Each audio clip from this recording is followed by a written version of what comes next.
What's going on, everybody? It's ETAPRIME back here again. Today we're going to be taking a look at some Steam Deck accessories that I recently picked up on Amazon. Now, some of this stuff you can definitely live without. Some of it I would recommend, and we're just going to take a look at what's available right now. But keep in mind, it's still a bit early. There's actually not a lot of stuff available as making this video on Amazon, but there will be hundreds and hundreds of listings coming up, I can guarantee you.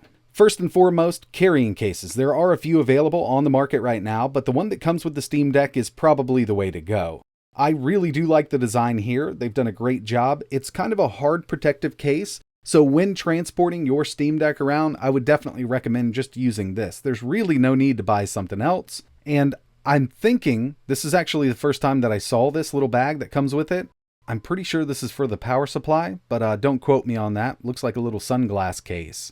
Either way you look at it, this is definitely one of the best cases on the market right now. A protective carrying case for the Steam Deck is the stock Valve Steam Deck carrying case. Really, no need to get anything else for this. It's designed specifically for the Steam Deck. But one thing that I would highly recommend is a screen protector. There's a lot available right now. I just went with one of the top ones on Amazon. And when it comes down to it, it's really personal preference, but I'm a huge fan of glass screen protectors, so that's what I went with. This is a 2-pack. 9H hardness, and they look pretty good. I mean, it looks like any other glass screen protector out there on the market. And you'll see some of these being sold for around $35. Not this exact brand, but they claim Gorilla Glass. And when it comes down to it, for my Android and iPhones and iPads, I've always done glass screen protectors. I went with some of the cheaper ones and never really had an issue. But yeah, this is something that I would highly recommend picking up for your Steam Deck. You can get them for pretty cheap. Installation is really easy with these glass versions. Some of them may come with some kind of, application tool, but this one here, I just kind of line it up, set it down, and really let it do its thing. Usually these lay really nicely on a bigger screen. And I mean, you can get meticulous with it and line it up perfectly if you want to, but I'm just going to go with this. And yeah, I mean, really all I'm looking for is no bubbles, no fingerprints, no hair underneath that screen protector. I just want to put a layer over that built-in screen on the Steam Deck to protect it from being scratched. And this one looks like it's actually going on really nicely.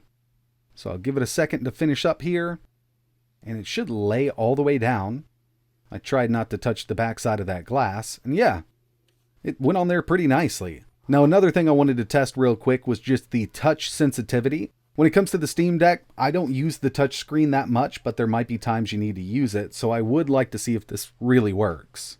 And yeah, to tell you the truth, touch functionality on the Steam Deck right now isn't the greatest, but it looks like even with this screen protector installed, we should be good to go. There's not many times you'll need to use it like this. Built-in controls work through the whole operating system here, but you still definitely want that touch screen to work.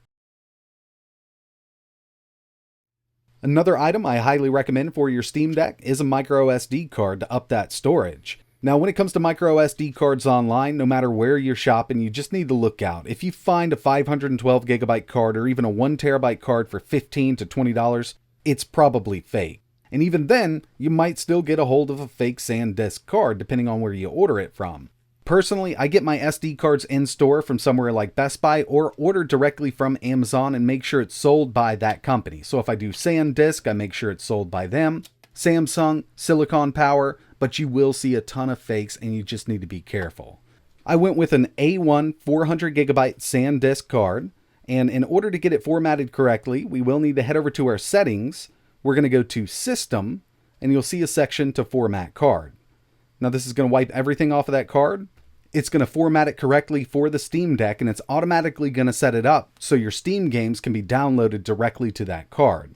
I would go with a faster card. This A1 was pretty cheap on Amazon. It's 400 gigs. I've tested it in the past on a Raspberry Pi. Never really had any issues, but you can go with those A2 cards if you really want to.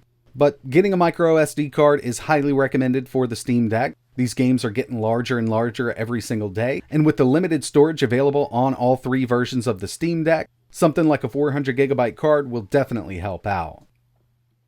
Next up, we've got some cases. Now these are definitely early cases. These were really the only ones that I could find. We've got a crystal case, which is a hard plastic that kind of snaps on the Steam Deck. And we've got one of the rubber silicone cases. These are about $15 each on Amazon, and I wanted to test both of them out. First up, we're going to go with the rubber version. And like I mentioned at the beginning, there will be more of these available. Actually, D brand is in the process of making a really nice case, but it's probably going to be expensive. These are 15 bucks, and already I can tell you that this is a little thin for my liking. But we're going to see how it fits the Steam Deck. I mean, overall, it should definitely protect it from being scratched on the plastic. Looks like they've got all the cutouts for every port we need, all of our buttons and everything like that. It's got some little grippies on the side and rear, but let's go ahead and put this on. And I mean, this should just kind of stretch right around the Steam Deck itself.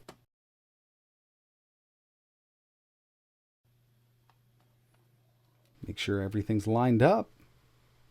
And yeah, I mean, everything's cut out. It does feel a little flimsy here on the bottom. It's a little thinner than I'd like it to be.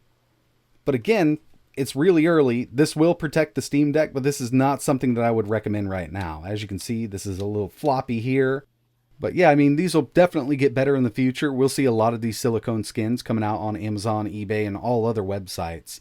But for now, this is one that I would kind of stay away from. Not a huge fan of it. But I do want to check out that crystal case. I've never really been a big fan of the clear cases that kind of snap onto your devices. But, you know, if it protects the Steam Deck right now and that's all we have to work with, I'll go ahead and try it out. So this one is a three-piece design. We have the rear and we have both of the side panels. I'd say we'd put the rear on first so we can snap those front panels right on. And this should kind of just snap right over. Definitely fits really nicely. Make sure you clean up the Steam Deck before you put this on. Not a big fan of the glare on the plastic, but let's see what happens here. These should snap on. There's 4 clips on each side that attach to the rear half. And it's actually snapping on there really nicely. Seems to fit much better than the silicone case. Now this side should snap right on. Not bad at all. This one seems to just fit a lot better than the other one we tested. And all the clips snap together. We've got access to all of our buttons. We've got those speaker cutouts, the vent cutouts for the built-in cooler. It's really not that bad. And at 15 bucks for right now, if you want something to protect the Steam Deck itself, then this could definitely work out. Not a huge fan of all the glare and reflection going on with the case itself, but it does protect the Steam Deck. So the cases were hit or miss, but there are a couple other accessories that I personally use with the Steam Deck. First one being a USB Type-C to HDMI adapter. I've had this one for a while. I've used it with a lot of different devices. We've got full-size HDMI, USB 2.0, USB 3.0, and USB Type-C to charge the deck up while it's all plugged in. So obviously we add more ports. We've also got charging here. And this is a great way to use the Steam Deck as an everyday PC. We do have desktop mode built in, and attaching this to a bigger monitor definitely helps out when using it as a desktop. Another thing you might want to add to this if you're going to use it as a desktop PC in desktop mode is a mouse and keyboard. So with this USB Type-C to HDMI adapter, we've added some full-size USB ports. You can always plug in a wireless keyboard or a wired keyboard and mouse. But personally, I like using this Bluetooth Razer mouse. It also works over 2.4 gigahertz with a dongle. And when it comes to the keyboard, I would probably just use a cheap Logitech, but recently I was checking out Amazon and I came across these 60% keyboards here. They are real mechanical keyboards. You can pick red switches or blue switches. Fully RGB backlit keyboard for $20. They've got a white version and a black version. I know it's not going to be a top-of-the-line keyboard, but it does have Bluetooth 5.0 built in. You can use it wired if you need to, and overall, I think it was really hard to pass this up at that $20 price tag.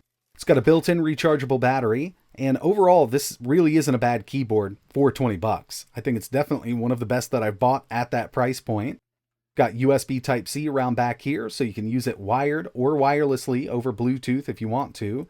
And it's got a bunch of different RGB functions built in. I know it's a bit hard to see on camera here. It does look pretty decent. It's got brightness control and everything like that. And yes, it does connect to the Steam Deck using Bluetooth 5.0. It'll show right up. You can use it in the desktop, no problem at all. So yeah, I've got the keyboard and mouse synced up with the Steam Deck. We're in desktop mode right now, using that USB Type-C to HDMI adapter to a larger display. And I've got this set as my primary display, running at 1080p. We can go through, surf the web, you can install different applications, and using the Steam Deck as a desktop PC is actually a very viable option.